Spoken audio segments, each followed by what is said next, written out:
the real unsung hero of Indore, Mr. Deepak Naik, also known as Raktadi. So, sir, my first question will be what motivated you to donate blood?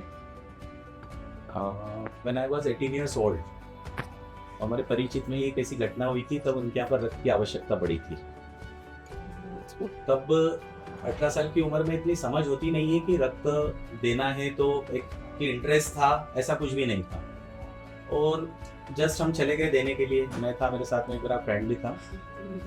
एक और इस तरह से एक मौका और आया, और जब तीसरी बार हमने देना जरूरत पड़ी तो ऐसा लगा कि यार ये तो बड़ा अच्छा लग रहा है, मजा आने लगा, जिसको बिल्कुल अपन कहते ना देशी भाषा में, हमने एंजॉय किया उसको। बस तब से वो शुरुआत हुई और धीरे धीरे करके हम यहाँ पे आ गए। एग्जैक्ट नंबर बताइए, आपने कितनी बार ब्लड डोनेट किया है? 139 times on paper. On paper में इसलिए कहता हूँ कि जो गिनती होती है ना, जैसे आपका 1 2 3 4 5 में 1 2 3 4, उस तरह से करके 139 ऑन पेपर 139 टाइम्स मेरा अभी तक हो चुका है। How do you motivate others to donate blood? Inspiration नए यूथ को मैं कहना चाहता हूँ कि आप देखिए, कंटिन्यू ब्लड आप देते रहेंगे तो एक तो शरीर से आपके इम्प्योरिटीज बाहर होती है, दूसरा मेडिकल काउंसिल कहता है कि बहुत सारी बीमारियां ऐसी होती है कि जिसके चांसेस आपके साथ होने के कम हो जाते हैं। हार्ट अटैक के केसेस आपके साथ होने के चांसेस हो जाते हैं। हम क्लेम नहीं कर रहे हैं, मेडिकल काउंसिल ऐसा कहता है। कैंसर सरी की बीमारियों से शायद आप बचा जा सकता है।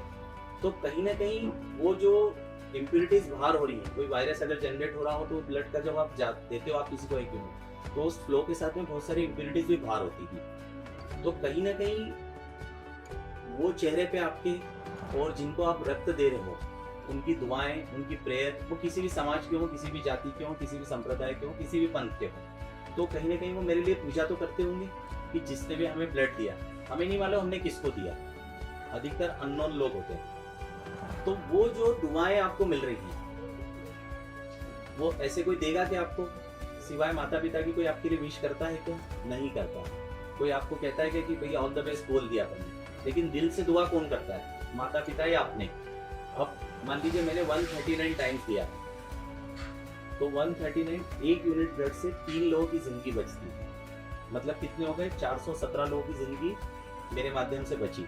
एक परिवार में 4 लोग होते हैं, मतलब 1668 लोग मेरे लिए पूजा कर रहे हैं, मेरे लिए प्रेयर कर रहे हैं, मेरे लिए अरदास कर रहे हैं, मेरे लिए जो है वो दुआएं पढ़ रहे हैं। तो इतना अगर आपको ये प्रॉपर्टी, अगर आपको अपने आप को तैयार करना है, आपको इसके अधिकारी बनना है, तो आप कंटिन्यू ब्लड डोनेट करें। सर, आप ISSC और बाकी स्कूलों के बच्चों के लिए क्या कहना चाहेंगे? बच्चों के लिए मेरा यही संदेश है कि जब भी वो 18 साल के हो जाएं, है ना, स्कूल के बाद आप कॉलेज का आपका नया जीवन शुरू होता है, करियर की तरफ आपके कदम बढ़ते हैं, तो मेरी इन 4 पंक्तियों को यदि आप मोटिवेशन के रूप में लेना चाहते हैं कि मौका दीजिए अपने खून को किसी की रगों में बहने का, मौका दीजिए अपने खून को किसी की रगों में बहने का, ये सबसे लाजवाब तरीका है कहीं जिस्मों में जिंदा रहे।